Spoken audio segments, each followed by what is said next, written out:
Okay, it's 10 o'clock. We're going to go ahead and get started. So good morning to everybody. My name is Erica Wade. I am the manager for the Office of Small Business Opportunity at Richland County. And I just want to say welcome to everybody for taking the time out for joining us at the OSBO Business Academy for this exciting and informative workshop. Uh-oh.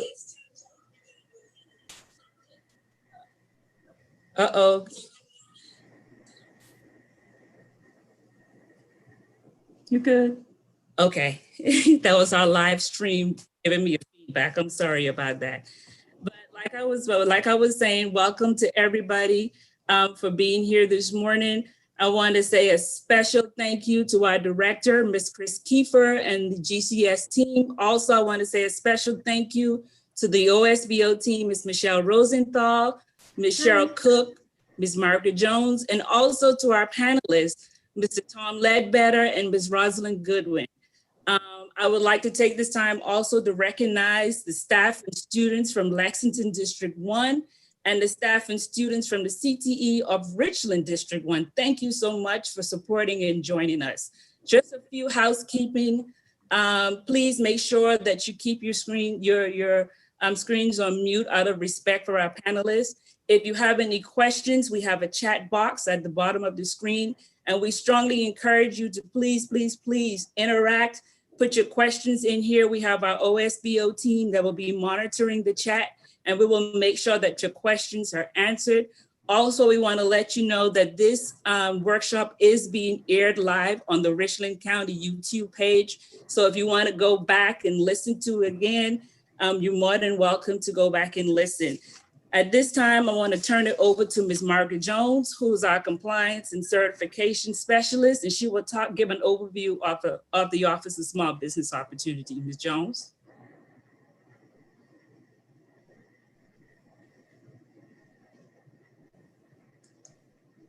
Margaret, you're on mute. Good morning. Good morning.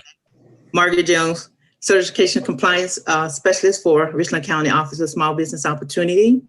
We know to grow a business, you need opportunities, and Richland County Small Business Opportunity ensures that small and local business have significant opportunities to compete and participate in contracts. The department goals are to focus on advocating, connecting, and qualifying small businesses to become more competitive in the business market through our SLBE certification program. The program is race gender neutral and non-federally funded. We provide avenues for SLBEs to compete and participate countywide in contracts in 6 different industries. To be eligible, you must be located in Richland County for at least 1 year prior to submission of your application, or have 25% of your employees live in Richland County and be independently owned and operated. The certification application is an online process, and for more information and to find out if your business is eligible, go to www.richlandcountysc.gov/OSBO or contact us at area code 803-576-1540. Thank you. Thank you, Ms. Jones. And now we'll have Ms. Michelle Rosenthal, who is our Business Development Coordinator, to come in and give our introduction to our panelists. Michelle? Thank you, Erica. The first person I'd like to introduce is Tom Ledbetter. And Mr. Ledbetter is a management professional with over 40+ years of experience in the rapidly changing advanced manufacturing technology development, small business management, and our higher education sectors.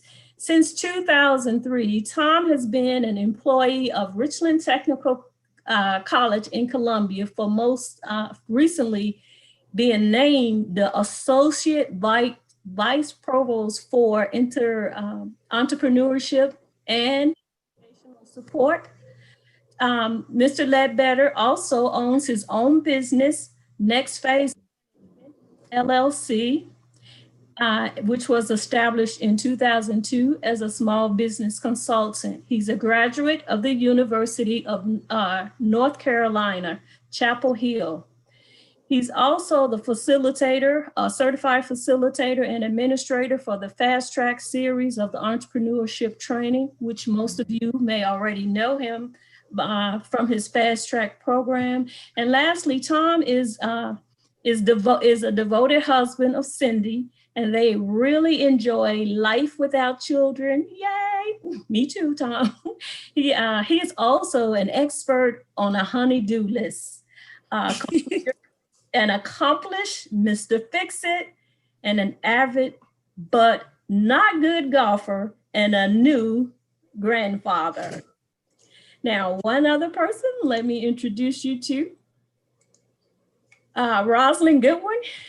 Rosalind Goodwin is the co-founder of Confidence. She and her 7-year-old daughter, Gabby, solved the age-old problem of disappearing hair barrettes by inventing Gabby bows. And Lord, I remember those back in the day. I used to get whoopings for not coming home with those barrettes still in my hair. The first and patent face double snap barrette. Their patent barrettes engineered to prevent hair slippage, along with their planted-based girls' natural hair product line, save families time, money, and frustration while removing stress from the styling process so moms, dads, and girls can cherish their precious time. Confidence launched and began selling barrettes through its online store at gabbybows.com in February of 2014, and the company has filled online orders to over 50 states in the US and 12 countries. The patent barrette are carried in select Target stores and other retail and beauty supplies stores across the US, Canada, and South Africa. Now, just to give you a little bit, Rosalind and Gabby have also been featured on The Real, the HSN, QVC, Aspire TV, the NPR, How I Built This, and the Today Show, and in Forbes Incorporated. Rosalind also manages the career of her husband, comedian Mark Goodwin. Rosalind, Mike, and their daughter Gabby and son Michael live in South Carolina. Now, I know you all have been waiting for the chat, so I'd like to turn this back over to my manager, Erica Wade. Thank you, Michelle. Wow, so as you can see, we have a really, really good panel. Panelists here with us this morning. We got the practitioner, and Rosalind is what I call our success story. So with that being said, Rosalind, like they say, ladies first. So we will start with you, Rosalind. So first of all, let me give a disclaimer. Participation or support of this event is not an endorsement from Richland County of any product, service, or entity. So I just wanted to put the disclaimer on here on behalf of Richland County. So like I was saying, Rosalind, you know, with the pandemic, every time you listen, you hear on the news, oh, small businesses are closing. You hear a lot about the economy, but even with all the small businesses that have been closing, there have been a lot of businesses, new businesses that have gotten started. And that's one of the reasons why we came up with this workshop. I've got this really, really good idea. What do I do next with this idea that I have? So Rosalind, your business started off as an idea. How did you know that your business was the business? I mean, how did you know that your idea was the ideal idea and something that you felt that you should just go 100% straight in launching your business? Well, first I want to say good morning and shout out to everyone who got out of bed and put on a decent shirt, but kept on their yoga pants to join us for the Zoom meeting. Listen, you're investing in yourself. That is to be awarded, rewarded, applauded. So salute to you for making the time to spend time with us to grow and learn. I can't wait to share with you everything I know. So put the fire in the chats. We're going to be interactive. We want this to be fun, and we want you to really learn from this experience. So great question, Erica. What helped me realize that we were really onto something and I would bet it all on it. I'm going to give you a little bit of a backstory. This idea came from a social media rant. I was tired of going to buy Gabby barrettes. I don't want to say bows because we weren't buying Gabby bows back then. This was before 2014. There wasn't a Gabby bow. I was sick of going to the beauty supply store every 2 weeks to buy barrettes that I'd have to replace every 2 weeks. So I'd gone for my bi-weekly trip, bought probably like 100 of them. It was ridiculous. You all know that they're cheap. They don't last very long. So you just keep buying them and buying them. I got home and was trying to sort them and got frustrated and just went on social media and was like, I'm sick of this. Like I gotta be wasting money. I know I'm not spending a whole lot, but by the time you do it every 2 weeks, I'm wasting a lot of money. Moms, what are y'all doing? Have anyone found anything that works? And then it started this whole exchange. If I have to put rubber bands around them or I've stopped using them, have you tried these? So mom's going back and forth. Our pastor jumps into the conversation. He was a male with all of these women and says, sounds like a market you need to break into. I honestly was not trying to break into anything. I was just trying to blow off some steam on social media. But his words stayed with me. I mentioned it to Gabby at 5 years old. Gabby was 5 when this whole process started. Wow. And I didn't mention it to her intentionally. I was doing her hair, getting her ready for school, and I mumbled it under my breath that somebody needs to make a bow because I couldn't get the exchange out of my head. Gabby at 5 jumped out of her seat and said, Mommy, are we going to make a bow? It threw me off because I didn't think I was audible. I just thought I was venting under my breath. Right. I said something to brush her off. She came back home. The first thing she asked me about that day and every day after that, until we created Gabby Bows, was, Mommy, when are my bows coming? Mommy, when are we going to make my bows? Wow. So the concept was, okay, let's fix a problem. My wildest imagination and dream is that we come up with a solution and we sell it. I wasn't trying to start a company. I'd never been an entrepreneur, never been around entrepreneurs. So the idea was sell it. And I actively tried to sell it to a major company. If I say their name, you're going to be like, oh my God. Through months of perseverance and trying to get through to them, we arranged focus groups. They were willing to look at the drawing that I had of the idea. So we sat down at the kitchen table, came up with a concept. I paid someone at my church to draw it. I took that drawing to this major company, virtually, of course, and tried to sell it. And they told me no. Wow. When they told me no, I said, you can't tell me no. My daughter is asking me about this every day. She's 6. You got to help me finish this science project, because that's all I thought it was. He connected me to our engineers. Our engineers connected me to my manufacturers. And actually the first meeting I had with the engineers that he helped me set up, because they didn't even want to talk to me because I was a startup, I showed them the picture of the idea. And I was drowning fast. If you can imagine me being in a room trying to explain a girl's hair barrette with 10 toms in a boardroom. They couldn't see the concept, and not Tom, but they didn't have hair. It just didn't make sense. One of them stopped and saw that I was drowning and said, ma'am, hold on. Let me go get a mannequin. He came back and said, start over. I grabbed a barrette that didn't stay in and demonstrated it. And they looked me in the eye and they said, ma'am, I think you're on to something.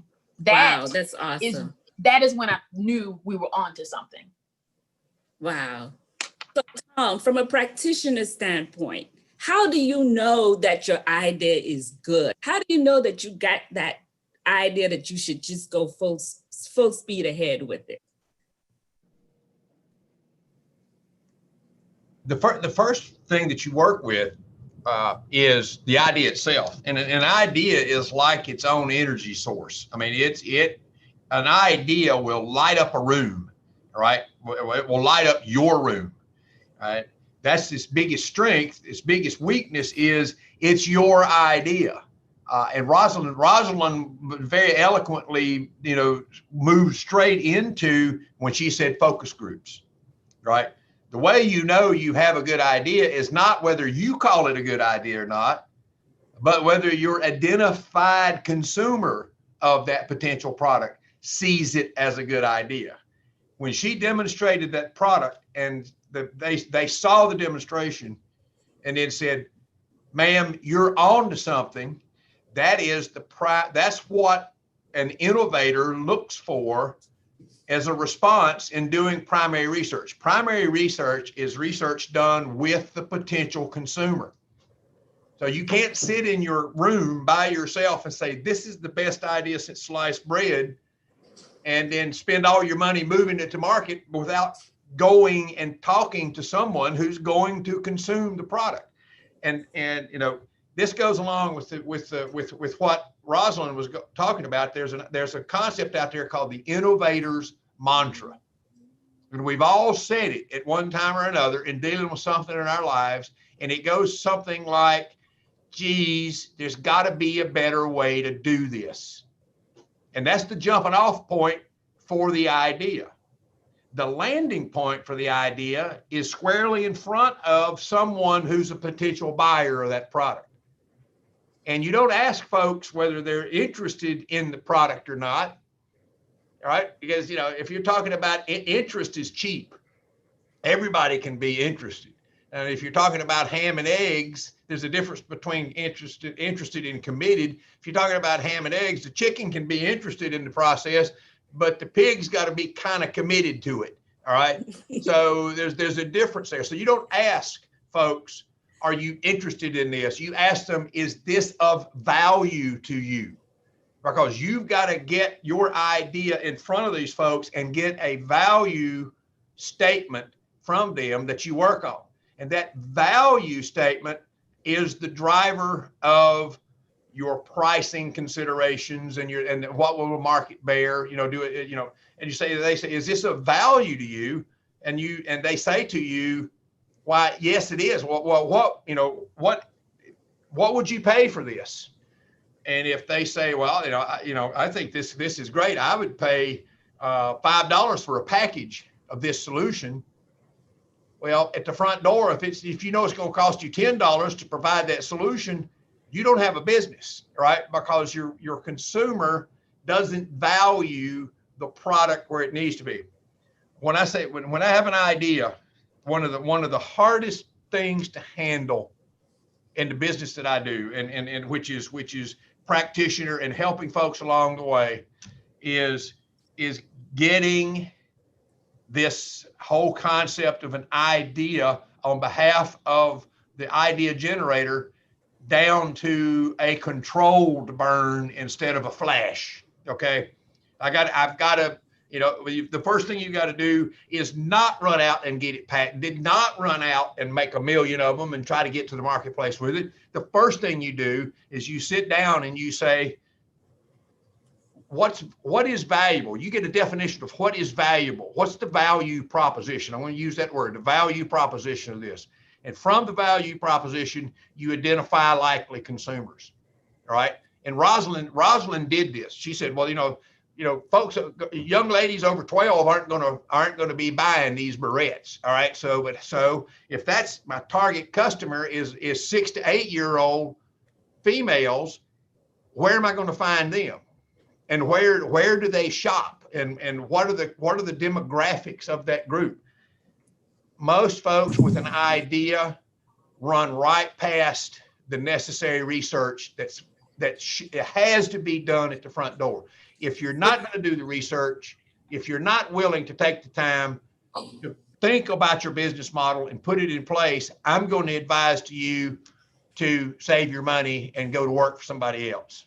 Okay. So Tom, with that being said, what would you say are the most common mistakes that you see startups make? Because based on what you're saying, it seems like when you're saying going from the idea to going straight out and, making 100, 200 products and trying to push it, would you say that's a good first step? What are some of the common mistakes that you see startups make? It's like I'm a big movie, and Rosalind knows this because she's in my class, and I reference movies all the time. There's a movie out there called Tin Cup, where he's a golf pro, running a driving range and everything else, and he's giving golf lessons. And golf lessons, and like this lesson is too. There is a way to take an idea and develop it, but it takes time, and it takes attention, and it takes dedication, and it takes discipline. And depending upon the nature of what it is that you're trying to do, you have to think about, is there something here that's intellectual property? Do I need, or what protection steps do I need to take, or should I take now to do that? So you've got the slow burn, controlled burn aspect of it. And then, as he said in the movie Tin Cup, he said, then you got the grip it and rip it method, all right, which you just grip it, start swinging. What I see happen more often than not is that folks will aggressively move something, their idea, to a market, and their idea is not ready to be consumed. So that, the mistake, it takes several different factors. I've invented this, okay? I've invented this pen, all right? And it's a blue rollerball pen, and this is the best idea that has ever come across mankind, okay? And I went out and spent $15,000, and I patented my prototype, all right? So I got a patent on this. Now, make me rich because I've got a patent, okay? I'm sorry, it doesn't work that way. Intellectual property is just that. It is a piece of property. It is an asset to your business, but it's not an asset if it's not properly handled, if it's not properly characterized, etc. There's two weaknesses to running straight to the patent office. Number one is a lawyer that you go deal with is probably not going to tell you he's probably going to tell you this is a great idea. Yes, let me do a patent for you, and you pay me $15,000 to do it. What they don't tell you is the enforcement of that patent is up to you. Right? So, the patent office is not going to enforce the patent for you. The patent office will just say, yes, this is your idea. But, the enforcement's left up to you. And the current ratios, I don't know where these are right now, Rosalind, but maybe you can help. But, right now, it's like a 10-to-1 ratio of cost to enforce versus cost to get a patent. Okay. So unless you want to have the money to enforce a patent, you need to be a little more balanced as to whether you actually need one or not.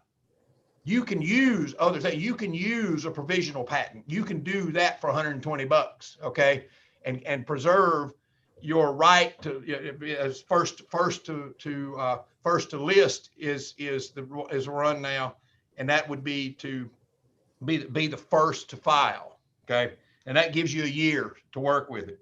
Another statistic to look at, that there's some large percentage of products that are patented that by the time they get to the market, by the time the product development work and everything else is done, the product has changed so much that it's not covered by the original patent. So you've got to watch what you want to do there. So that's one thing. Run off to the patent office. Run to a patent lawyer and get everything taken care of. The second is to move into a market before you're set up to serve that market. Okay, everybody says, well, right now, I can sell all these things online. I can start an online business. You're going to make money in an online business. You're going to have to pay attention to the online business. Online business is not something you're going to be able to do as a side hustle. All right, it's very quickly going to be consume you from that perspective, and it's a matter of time. It's a matter of resources. It's a matter of whether you're in this full time or whether you're in it part time. Is it a side hustle? Is it something I want to do just to make a little spending money, or is it something I want to do to eventually replace my daytime job? The other mistake that I see people making is, and this is a golden rule in a lot of different ways, is don't give up your daytime job. That's big, Tom. Until you're ready. All right. Say it again, Tom. You can have the best idea in the world, but that intellectual property doesn't buy a lot of groceries down at Food Line on Saturday. Okay. So you've got to preserve your life and your lifestyle as you move forward. And there's balancing things that you do all the way through. So it's not like these are the absolutes that you do. These are the absolutes that you don't do. Every situation is a little different. All right. And it's good to be coached through these things. It's good to have a mentor like Rosalind who can help you with this. It's good to have 2 or 3 people that you trust to be advisors to you and sit down and let's give you somebody to get your to use as a sounding board. I'm not talking about a board of directors. I'm talking about just an advisory group just to help you think through the steps that you've got to go through. So with that being said, Rosalind, how different is your product today from when you first started? Well, we started with just one design and we've got 3 now. But the main difference between our company and our brand from when we started, and I said, we started actually when Gabby, so we've been at this now for almost 9 years. Gabby's 14. We've been in business for 6 years, but we took 2 to 3 years to really develop this whole concept and idea and to bring it to life. The difference between our company now from then is that we didn't stop there just with this idea. We extended it to make sure that we were serving our target market that Tom was talking about. You got to identify, okay, who is this for? Who is it not for? So you don't waste time on people that it's not for. You don't waste money on who it's not for. So we really dug in and, targeted our market, those girls, and we continue to listen to what other needs they may have besides our barrettes. And that's why last year we launched an entire suite of girls' natural hair care products to help with the entire process of styling. So our brand has grown and evolved beyond just this one idea. Of course, that's what people will know us for. But in order to really grow a business, to scale a business, you've got to be making sure you're meeting your target audience's needs. So that's the main way we have evolved over the years, not just staying with one product or even one design. We've got 3 designs now in 15 colors. You got to keep evolving. You got to keep meeting people's needs. They're different sizes. We kept hearing from parents, well, this one's too big. Can you make a smaller one? I'm having problems with detangling. Can you create a solution to that? So you're always looking for problems to solve. And he who solves problems gets paid. That's in the Bible somewhere. My own book in the Bible. So, Rosalind, let me ask you this question. If you could go back in time, knowing what you know now, what would you have done differently? If you could go back and do it all over again, what would you change? I would change my dependence on one sales channel. So we launched and people were really excited about the story. It is an amazing story. And we got attention from a major retailer, like within 6 months of launching this invention. And we ended up being on their shelves.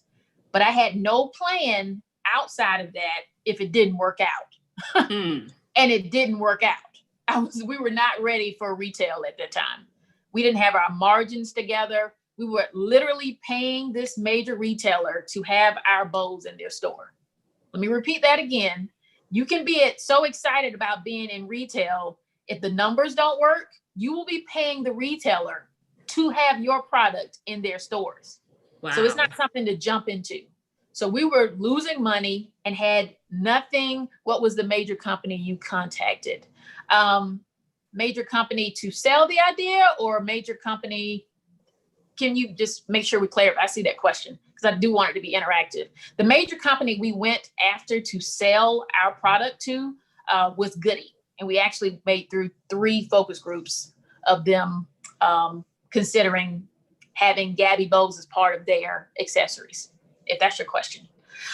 So I would have off the bat as a business owner, made sure that I was diversified in where I would get my revenue from.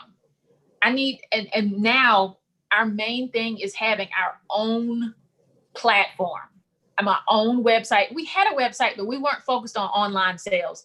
You can see people who've just been dependent on their brick and mortar store and did not have an online presence. They have suffered through this pandemic. You can never put so much weight in one retailer or even your own store. You have got to have multiple ways to make sales. And the best way to make sure you control sales is having your own platform, your own website, or even just Facebook shop, just having something that you own that you can control. And if something dries up, if a retail partner dries up, you still have money coming in. That is what I would do differently. I wouldn't be dependent on retail and just so hell bent on getting into retail stores. It's not as sexy as it looks, y'all. It really is not. There are a lot of people losing their shirts just to say, hey, I'm in whatever. Like, people are not you're not getting rich off of retail until you're like in all of their stores and you got all of their SKUs in there. People are losing their shirts. So when you have an idea, you need to make sure you are selling directly to customers, whether it's at a vendor show, on your website, diversify. You be on Amazon, like you do different things to make sure you got different revenue sources coming in, or you won't have a business. Because if you don't have sales, you don't have a business. Rosalind, we have another question from Jackson Hopper. Did you run into setbacks while your business was upcoming?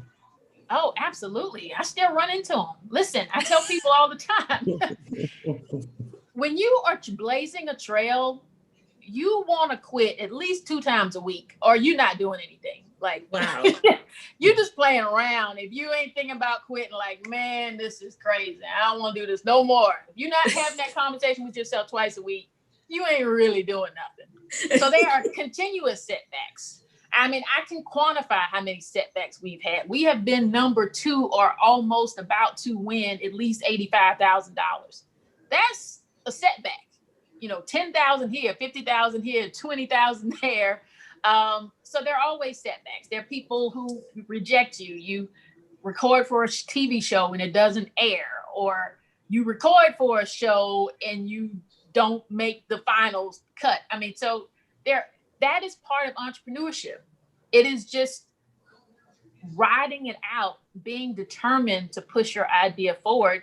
If you feel you got the validation of the target person, that you are making sure that you're solving their problem. So there will be setbacks, but I think some of the bravest people in the world outside of stand-up comedians like my husband are entrepreneurs.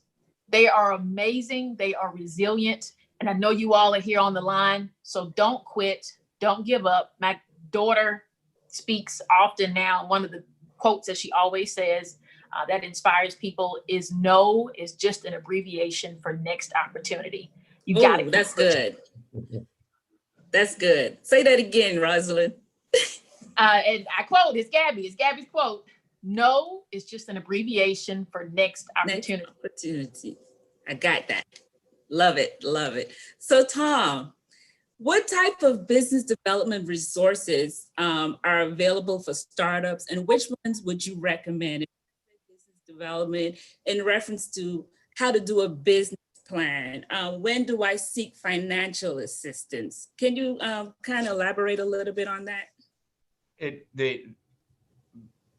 This has evolved over the last 10, 12 years, as the startup methodology has become more 21st century. You see the opportunity, the idea is the first step in the process, okay? And it's not the idea that's going to kill you. That's going to kill your business. It's going to be your execution from that point on that's either going to cause your business to survive or not survive. Somewhere along the way, you need to be, as the idea owner and as a small business person, you need to be comfortable with talking about your business, all right, talking about your product or service. You need to be aggressively pursuing the definition of who your most likely customer is, all right? We brought, for instance, there's an opportunity here to do a lot of learning right? That you do. So in December of 16, Midlands Technical College brought 16 locally successful entrepreneurs to the table and asked the same question that you just asked, Erica. What does a small business owner or an entrepreneur need to know in order to we couldn't say be successful, because the odds are against you as a small business startup to be successful. The numbers that I run into is 50% of all businesses that start today aren't here in a year. Okay. And 85% of businesses that start today are not here in 5 years, right? Because of difficulties along the way. So when you start, we asked them, what do you need to know? And their responses came back as a set of skill sets that you need to do and be able to master. Number one, you need to know accounting principles. Okay. You don't need to be an accountant, because you need to understand money and cash flow and assets and income statements and everything else. You need to school yourself in these.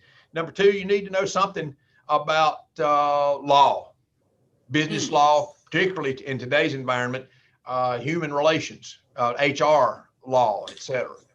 You need to know marketing skill sets, and as Rosalind said, you need to know that you need to understand the channels that you've got to go through to get to that target customer, right? Because they're not all going to be approached the same way. You're not going to attract me, and my demographic is white male, 65 and older. You're not going to attract me with Instagram. All right. I wouldn't even know how to sign on to Instagram. All right. But to somebody who's 13 years old or 11 years old, that's where they're going to be, or they're going to be somewhere else. And you need to understand these channels. Okay. So you need to understand the whole marketing aspect of it, particularly the power to succeed and fail with social media. I got people spending a lot of money on social media and they're failing miserably at that because they're taking advice from someone who doesn't understand what they want to do, or they haven't been able to communicate to their social media person what it is they're trying to achieve. Okay. So that whole marketing aspect is there. Operations, who's answering the phone. Okay. You don't start a business and not be able to respond to customers when they call you. Right. So you've got to do that. It's interesting that you ask about a business plan, because the consensus group here of that group of folks was, when you're starting a business, don't worry about the business plan at the front door. Okay. What you should be worrying about is your business model. Make sure your business model is tuned up, that you know what your value is, who the customers are, what channels you've got to go through to get there, and what relationships you need to have in order to engage these customers. Where do I go to find them?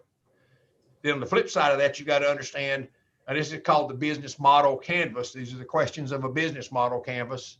You have to understand what I need to do from a supply side, like Rosalind indicated. I remember having conversations with Rosalind a couple of years ago. She had major shipments coming in from overseas, and she needed some warehousing space to store stuff, but just temporarily. And so when you have that kind of need and you don't have a solution for it, well, okay, the boat's getting here next week. What are the containers supposed to arrive? What am I supposed to do with all of this material? These things have to be understood and thought out.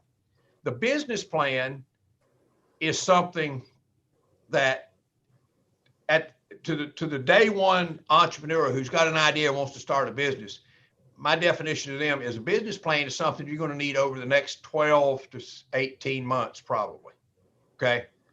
Because right now, if you put a business plan together, it would be nothing but wild guesses. All right. Because you don't know enough at this point to put numbers and things down on the page. You need to get that experience. Your whole objective, and this is what Rosalind and Gabby did. Their whole objective was to get that product into the hands of that potential customer as quickly as possible and start getting market feedback. And I don't need a business plan to do that. I just need somebody that's going to make me a couple hundred of these things so I can get them out to customers and start getting the feedback and start doing the product polishing. I use that word in quotes, polishing the product or the service so that I can sell it to more people than just this target market. And if I'm going to sell it to more people than just a target market, does the channel change? Does the relationship change that I need to have? You know, one of the things Rosalind mentioned about the difficulties of retail is that every retailer has their own way of doing things. All right. And I could see right now Rosalind walking in a store, setting up a display, and the science of display of shelf space in a retailer is just that. I mean, that is a distribution science, and they're going to allocate you space based on what they think you can do. But when you go in there, it's my interpretation is you're the one that's at risk, not them. All right. You're taking your product and you're putting it on their shelf. If somebody steals half your product while it's on their shelf, I don't know, Rosalind, do they come back to you and say, you know, that's tough, you know, they got gone, you know, are they, you know? They charge you for it. They charge, yeah. Wow. They charge you for it. So there's hidden costs all the way. But advice here at this point, when you're looking at that, is yeah, the business plan needs to be in place, but for the first probably, I'm going to say, you know, a bank's not going to loan you money until you've been in business for 3 years. They're going to want to see income statement of at least 3 years of operation of your business. Up until then, you're friends, family, and fools as far as investors are concerned. Okay. So you're putting your own money down, you're putting your family's money down, you're putting friends' money down, and anybody else you can talk into it, you're putting their money down. But you're collecting data as you go along. And that data is what makes the business plan valid. Okay. It's not screaming, it's not swags, it's data-driven business analysis. And that's in particular what I do with clients as a practitioner. I help them identify the information that they need to have and the information that they need to be tracking through their first 12, 18, 24 months of operation. So Tom, from what I'm hearing, you're saying these are the people we need to keep in our back pockets, or on speed dial, I should say. Mm-hmm. Your accountant, an attorney, and somebody that can help you with your marketing. And of course, you need to know your banker. Definitely once you get to that phase and you talk about, you know, getting a business loan. So you said your accounting, your attorney, and your marketing. So yeah. With that being said, Rosalind, Erica, you need those relationships in place before you have to call on them. Exactly. Right? You as you start your business, think about somebody, an accountant that you know, maybe somebody's done your taxes. Think about your financial institution longer term. Think about your lawyer, you know, because depending upon the type of business you're going into, your product liability considerations come into play, and you don't want to get caught unprotected with product liability issues. So, and any one of you can take a stab at this. Networking. I know this is big in the business world. How important is building those relationships, especially Rosalind, from the business standpoint, how important was building relationship? How integral was that to the growth and the development of your business? Networking and building relationships. Very integral. I do see a question I want to quickly address. What we're talking about, I know we're talking about an idea. This idea can be a product or a service. You still need the same framework. You still need the same concepts. You still need the team that Erica just talked about. You still need what Tom just talked about. You still need to identify who wants this product or service. You need to go after that market. You need to test it. You need to have focus groups. I mean, all of those things still apply whether you got a service-based business or product-based business.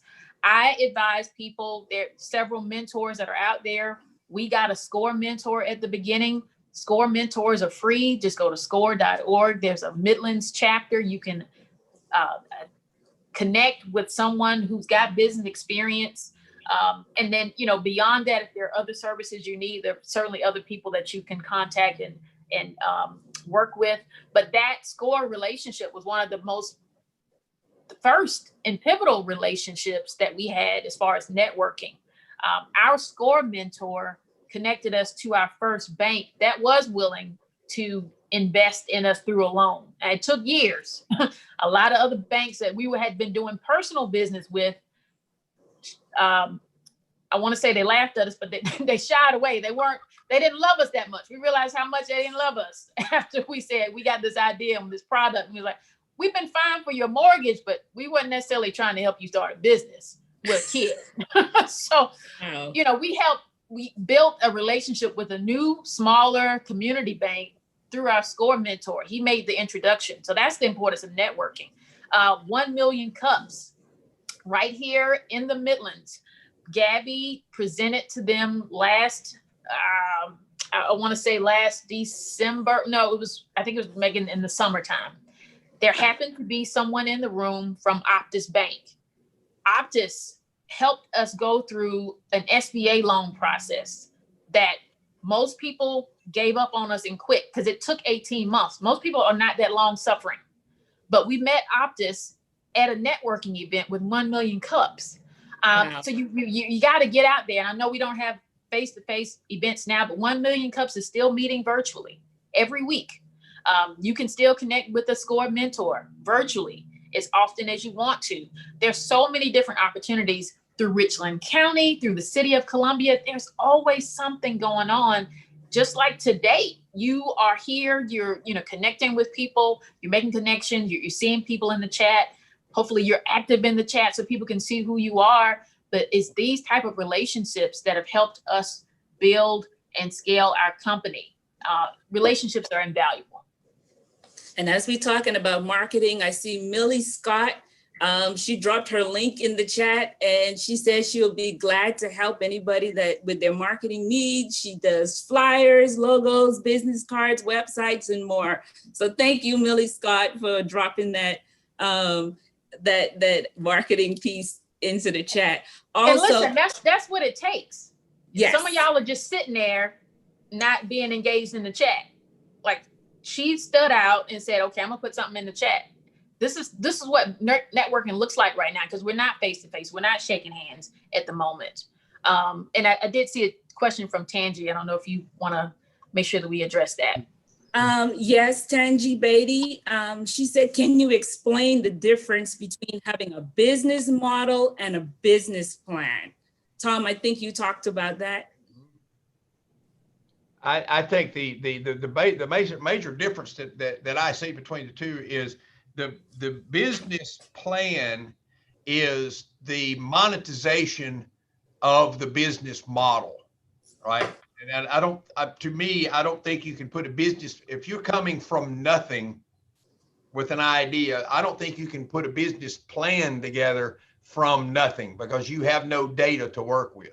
The business model helps you understand the necessary steps that you should take in getting, which is your objective at that point, is to get a marginally viable product into the marketplace and in front of potential customers as quickly as possible.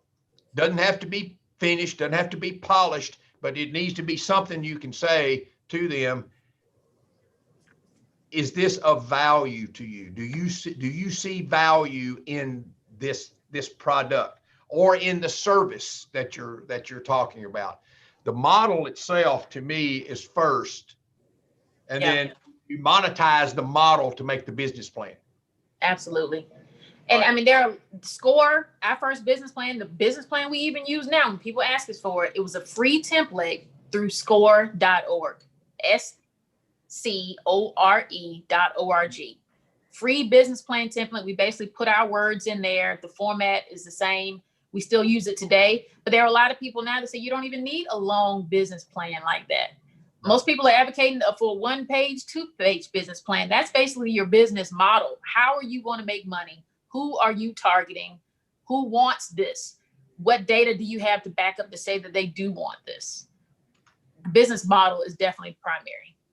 And I have electronic versions of a business model canvas that I'd certainly be willing to share with anyone that would like to undertake it. But it's something that needs a little coaching. You know, you need to approach it correctly. But that's what that's what the service provisioners in the end of the business that I'm in, the practitioners, that's what we enjoy doing, is helping people walk through a model of a business that gets their idea to the marketplace. Yeah. With an optimized opportunity to be successful. No guarantees. Absolutely no guarantees. And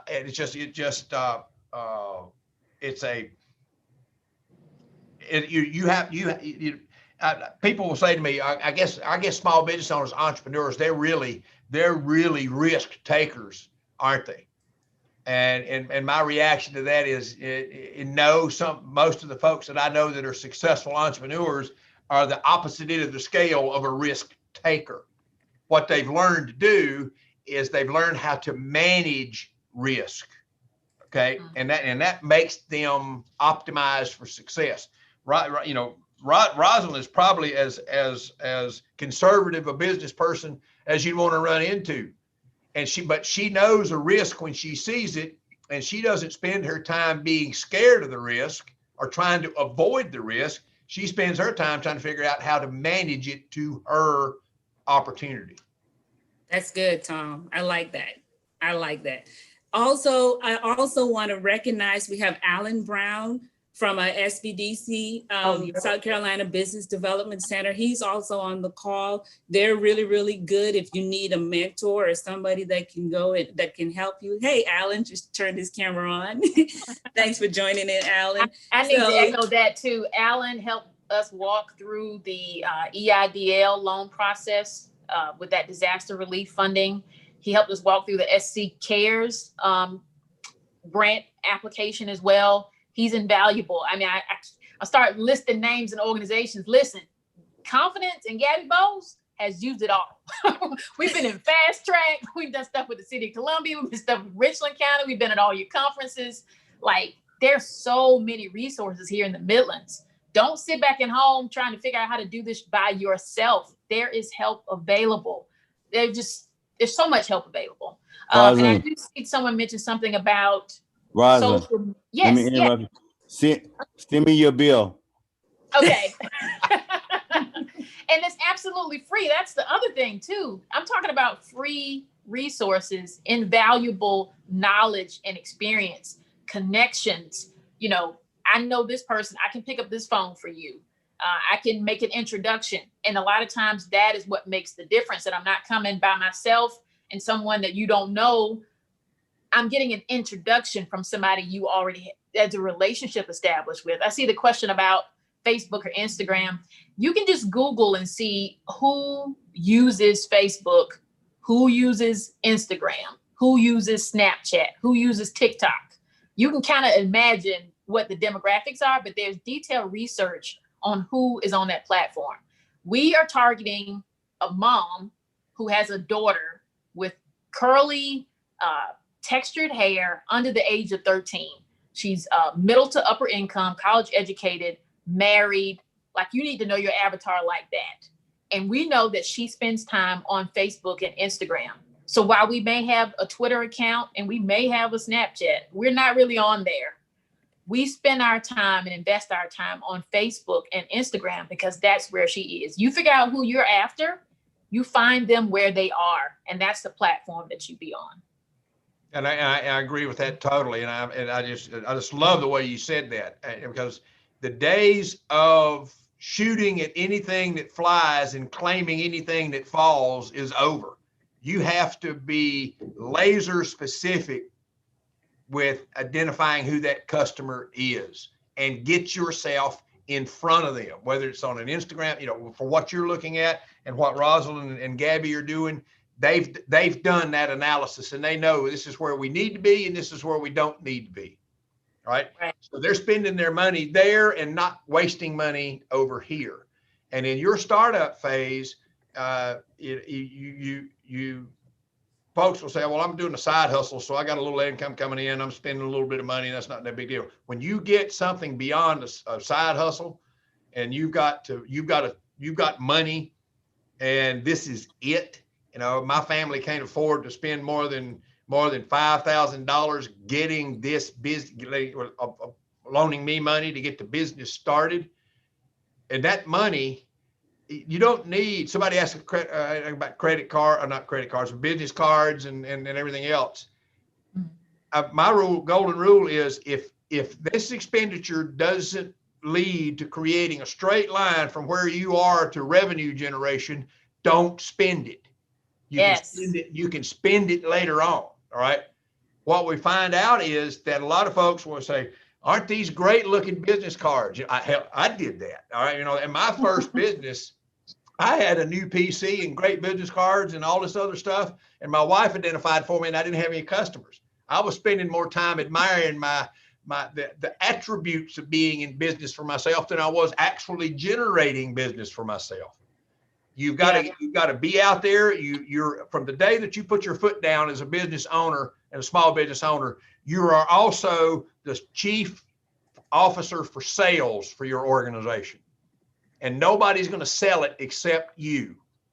And right at that point, you know, for the first little while in your business, you don't want anybody between you and your customers other than you, because you need the direct contact with that consumer. You need to know who they are, what they look like, what color they are, what do they drive, where do they recreate, where do they eat. You know, you need to know all these things about your market. And knowing all that stuff, with an organization like Richland Public Library on the third floor, where you can go and talk to people who say, I need to know everything I can find out about little girls' hair bows. Mm-hmm. You turn them loose, they're going to come back to you with information and data. Yes. And don't ever undersell the value of the asset that we've got at Richland Public Library. Okay? Yes. And the good thing, Diane, you're welcome, Diane, for that. Okay. And the good thing with these mentors, or like we call them, our community partners, they will stay with you throughout the whole process, even though it's free. This is, and the folks that work in these agencies, that is their passion. Their passion is helping folks like Alan Brown. And we also have the Women's Business Center. I think that's where Tangi might be. These are passionate practitioners that will hold your hand and walk you through the process from step one to the end, and still keep up with you. If you got to go back and say, hey, I need to redo my plan, or I have a question, or I need to pivot because such and such may have gone wrong, and I need to figure out how to pivot from this particular product and to try something else. They are there to mentor you through that process. I want to get back to the chat. We had some good interaction going on. Michelle put in there, find free mentor at SCORE, www.score.org. Also, you can download the 1 Million Cups app, and be sure to click on Columbia, South Carolina, because I think 1 Million Cups is not just here in Columbia. They have them all over the US. So we have ours locally. Miss Chris Kiefer, she said SCORE has a really, really good financial projection spreadsheet. When you get at that point, you need to be comfortable using Excel to get the most of it. SCORE also offers really, really good topical workshops every week. So once again, we talked about SCORE, so that's really good there. Sandy Elliott, I don't want to mess her last name up, but Sandy, she asked the question, how important is having a mentor? And I think we talked about that. I don't know if one of you want to elaborate a little bit more on there, but I know we did talk about, it being very, very important to have a mentor. We talked about the library. Tom just mentioned Richland County Library is an excellent resource. The let me see, they have a Facebook group and there's the email or the link in the chat. Also, Alan said, great advice, Rosalind. It's important to know your target markets and watering holes and triggering events. Keisha, she said, don't spend it. She said, don't spend it. That's the best advice ever. Hey, Erica, Yes. since you called my name, I'm gonna stop you for a moment. So I'm gonna echo something that Tom said. He talked about being mindful of what you're doing, right? A lot of times that business owners do more time, at least startups, they spend more time thinking than acting, right? And so we really focus on the process of thinking and acting, or acting and thinking, right? It's an iterative process. You got to act some and then think. Then you got to do some more acting and then some more thinking. And over time, what happens incrementally, you'll get to where you have a great business like confidence in Gabby Bowles. Hey, Alan, Jackson Harper said, sometimes thinking too much can lead to procrastination. What do you That's think why about you gotta that? act. That's why you gotta act. You gotta do them both, Question. right? Great You gotta do them both. Or comment, Jackson. Thank you so much. And Alan, Xander, they want to get in contact with you. So let me see, time is 11:01. It's in the chat. I put all my Questions that's contact coming information in the chat. Thank you, thank you. So One thing that Mr. Brown, one thing that Mr. Harper brings up, excuse me, when he was talking there, is a particular consumer is going to make a decision to do business with you for any number of reasons. All right. And Mr. Harper's obviously in the custom clothing business. All right. If I'm not going to just pop into Mr. Harper's place cold and talk with him about custom clothing, I'm going to have a referral from somebody. And that's what he's got going on in his business right now. Current customers are referring new customers to him. And that is golden. That is, and for a small business, that is golden, but it has its limits, right? There's just so far that you can take that. And depending upon what I'm looking as a consumer, depending upon what I'm looking for, I made this comment to folks in my class last night. If I'm going out to buy something that costs more than $5, I'm typically looking it up on the internet to see how much it costs. All right. I'm not buying anything without some kind of understanding of what I'm getting into and what the value of that is. And that's remember that a consumer's mind works that way. You might not think about that as a barrier to buying your product, but their mind says that. All right. And you've got to be functioning. And Alan heard me say this in the last fast track class. The small business owner that can spend the most time between the ears of their targeted customer is the one that's going to be successful. Okay. Absolutely. yes, Yeah, your invisible. customers will tell you what they're going to spend more money with you on. Your easiest sale is the person you've already sold to. The easiest way for you to make money is to get the same people who paid you before to pay you again. And if you talk to them and listen to them, they will tell you exactly what they'll pull their wallet out again for. Are you we're launching 3 new products in 2 weeks because our customers have been asking us, have you thought about doing this? How about that? You thinking about doing that? As a matter of fact, we are, because you just told me what you're going to spend your money on. So, yep, that's what we're working on next. It's just as fast as we can get there, we're going to get there. Got any other ideas? I just got one question, Tom, before we go that I really, really want to get to. We talked a little about online businesses. What advice would you give to a startup that wants to start an online business? I know, Rosalind, your business pretty much started online, is online, because you want to know, should you go brick and mortar? Should you stay online? Can you guys kind of give me some advice on that? Should you stay online? Should you go to brick and mortar? When do you go to a brick and mortar? You want to start, Tom? You can I don't have a good answer for that. All right. Okay. It's, you know, it's to me, the decision might not be yours. The decision is going to be, where do your customers want to be met? Okay. And if they want to be met online and you're trying to sell off the street, good luck. I mean, you're not going to get there. But if your customers will tell you when it's time for you to be in a storefront, you know, in brick and mortar, your customers will tell you when it's time. You know, if you start out with brick and mortar, what's a company that would, Rosalind, what's a business that would start out with the space, brick and mortar? What I think about is like restaurants and stuff like that, you know, where you've got to have a storefront. Hair salon. Yes. Okay. Service industries. Yeah. Service industries. And some of those will not work online. All right. You know, yeah, I can put a menu online. I can do this, but, you know, I'm not going to be able to style somebody's hair online, but I can find them. They can find me online. And that's part of the model that you're looking for. I want to make it easy for them to find me. Then I can get them to come to me. But that's like I said earlier, you know, you need to leave a wake behind you of satisfied customers, because just like Mr. Harper and just like Rosalind said, those satisfied customers are the ones that are going to attract your next customer.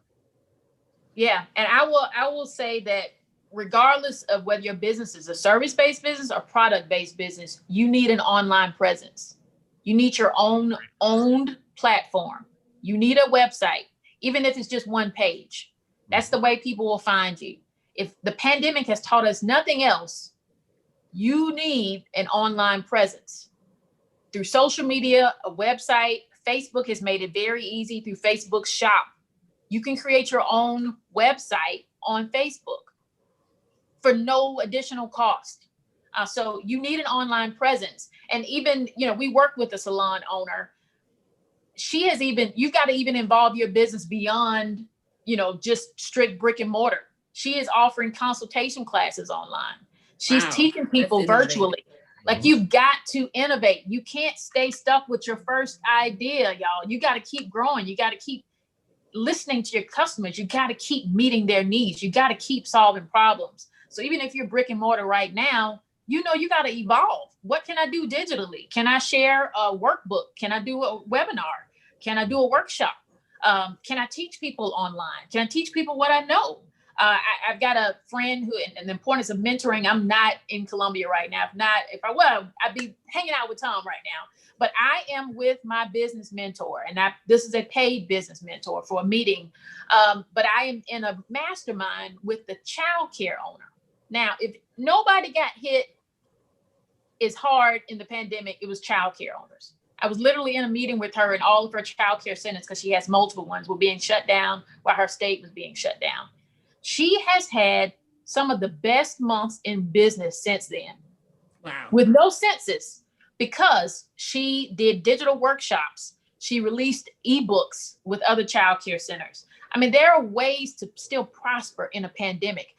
Confidence has had its strongest months in business since the pandemic, because we were willing to pivot, evolve, and continue to care for our customers and meet their needs. Well, you know, in 2019, Erica, the list that I saw of the 20 reasons that small businesses fail. Now, this is pre-pandemic. All right, so this is before the pandemic. Of the 20 reasons that businesses failed, number 20 was they failed to pivot, which is what Rosalind's talking about. They failed to follow their customers where their customers wanted to go. Okay. Number 13 was they recognized that they needed to pivot, but they did it badly and it didn't work, which led to number 3 reason for business failures: they got out-competed. When you expose yourself in the market by saying, I need to pivot, but I don't, you're going to fail. If you try to pivot and do it wrong, you're going to fail, but you're also going to lose your competitive edge. And that's where you get out competed. The first 2 reasons that people, surprisingly, the first reason that businesses failed in 2019, the number 1 reason, there was no market need for their product. That's big. And I could identify that at the front door. And when you say you've got an idea, we can process that to see whether there's a business there or not. Is there a market there? You don't want to get all the way through this and get out to the street, literally or figuratively speaking, with a product and there not be a need for it. Now, the number two reason is they ran out of money. You know, and it's really easy to run out of money. Really easy to run out of money. Can I add something about the online? So one of the things, you know, we asked the last fast track class to do this coming out of the class because we were going into COVID. And one of the things that we asked them to do is, you know, as they're pivoting their business and they're looking at how their online aspect of their business or their, you know, their target market is shifting. How can they use the online platform, online sales to cover their fixed costs? How can we use that platform that we know that's going to be there, whether we sitting in our homes or whether we're sitting in our corporate offices, we'll have access to our clients. And so, right, and looking at how we can grow that to cover our fixed costs, so we'll always know that we got our baseline cover, our baseline expenses from a sustainability perspective. So I just, you know, when the online question came up, that popped in my head on something that we shared with them and talked to them about. And I ask you guys to think about it as well. How can you grow your business, whether it's service or product, right, in an online platform that you have your baseline expenses covered? So no matter what the shift may be, you know, you'll always be able to cover the things you need to cover to stay in business. And Alan, on that point that you just mentioned, there's a couple of different versions of online presence. One is like, as like Rosalind said, let them find you and know what your products and services are, and that leads them to come to you. The second is e-commerce. Do you need a platform to sell online? And then now that's a much larger and more intricate undertaking of doing transactions online, because you've got responsibility for credit card numbers and everything else that comes up. You know, so you need to. I would be very, very much in favor of you getting expert advice in how to set up an e-commerce platform. Right? You don't want to make mistakes there. But if it's a necessary part of your business, if that's where your customers want to do business with you, that's where you need to be. Yeah, we're on Shopify and highly recommend the platform. It's an e-commerce platform where a lot of small and larger businesses have their products. So guys, this has been really, really, really good. You know, we can go on all day talking about this. Before we end the workshop, we see Jackson Harper said one example of online increase in sales is Amazon. That is so true. Amazon has made more money during quarantine, more than their average yearly income. Anyone here with a small business could increase their sales by knowing their consumers' needs and wants and having an online presence. Thank you for that, Jackson. This has been really, really good, guys. Like I said, we could go on and on all day. I hope that all of our participants was able to walk away with something. I mean, I know I have a whole page full of notes. And I work in a small business office. You never stop learning. You never stop learning. Every day you're learning something new. So I just want to thank everybody. I want to say thank you to, again, Ms. Chris Kiefer, who is our director, for allowing us to put this workshop on. Thank you to Brian Davis for your support, our GCS assistant director. Thank you to the OSBO staff, to our partners, our community partners, SBDC, Women's Business Center, City of Columbia. Thank you so much. Lexington 1 and Richmond School District 1, they're actually using this class or this workshop as a teaching for their class. We got some emails prior to wanting to know whether or not this workshop is going to be aired. So, hey, we're actually teaching here today, guys. So, So once again, like I said, I just want to say thank you to everybody. Did I miss anything, Cheryl, before we leave? Yes, Erica, please let Tom talk about Entrepreneur Week. Yes. Next week, Tom has something to say about what's going on next week. Yes. Next week, the week of 16th through the 20th of November is Global Entrepreneurship Week. All right. And then when I say global, that is globally, not just in Colombia, not just in South Carolina, not just in the United States. It's globally. So go to just inquire, Google Global Entrepreneur Week, Global Entrepreneurship Week. Here in Colombia next week, we have several activities going on. One of which is the city of Columbia is doing a showcase on Thursday. The USC Technology Incubator is doing a showcase on Wednesday, and I'm directly involved in this one. There are 16 colleges, institutions of higher education in the state of South Carolina that are sponsoring the first annual South Carolina Innovates pitch contest. Okay. We have had 16, anybody that was taking at least one credit course in an institution of higher education in the state of South Carolina could participate. We had 107 pitch ideas pitched, to the startup wind activity at USC. That was winnowed down to 77. That has now been winnowed down to 15, and the top 15 will be recognized at an event next Wednesday evening at 5:30. It's on the 18th at 5:30. And I will post back to Erica. I'll post back to you for distribution to everybody, the registration, the Eventbrite link to come to that. But this is, for an idea, the top 5 folks get cash prizes. First prize is $4,000. Second prize is $2,500, $1,500, $1,000, and then the remainder of the top 15 get $100 each, which is outstanding for its first year in doing this. So these are bright kids with good ideas, but it goes back to what Rosalind started with at the first of the thing. Everything starts when somebody has an idea, right? And if you know what to do with that idea, it can be a life-changing experience for you. And that was the purpose of this workshop today. Like I said, I have this great idea. What's next? So hopefully we was able to answer that what's next question today. Rosalind, did you have any closing or anything that you want to talk about as far as Gabby Bowes before we go? Listen, again, shout out to everyone who put on a nice dress shirt and kept on their yoga pants. I can't say that enough. It's hilarious. Thank you for investing in yourself. Continue to invest in yourself. You heard so many amazing resources. Get these numbers down, take screenshots, reach out to all of these amazing mentors and organizations for you to network with.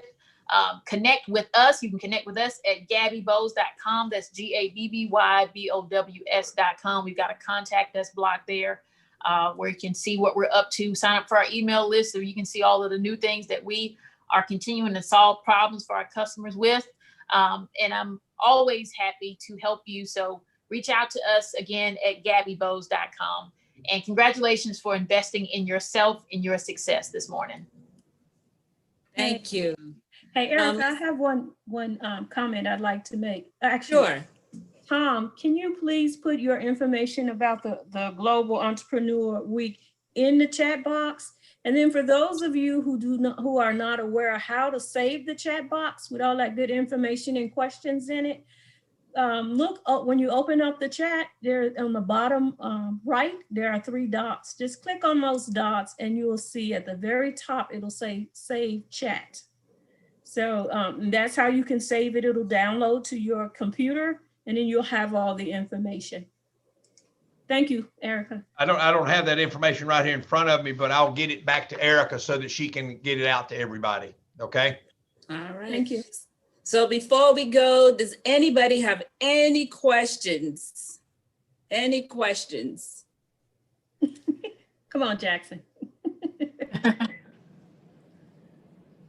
Okay, so it is 11:20. We said we would end about 11:30, so we're right on time. So once again, thank you to all our participants. Thank you to Tom, and thank you to Rosalind. This has been good. This has been good. Thank you so much, Alan, for your input. Ms. Kiefer, I see Brian giving us a hand wave. Thank you so much. With that being said, we've come to the end of our workshop. I also put our email at our website, richlandcountysc.gov /OSBO. If you have any questions, our telephone number 803-576-1540. I know we had questions asking whether or not this recording is going to be made available. You can go to YouTube at Richland County Government YouTube channel, and you can be able to watch the workshop again. So with that being said, thank you so much, and please be safe out there and enjoy the rest of your day. Thank you.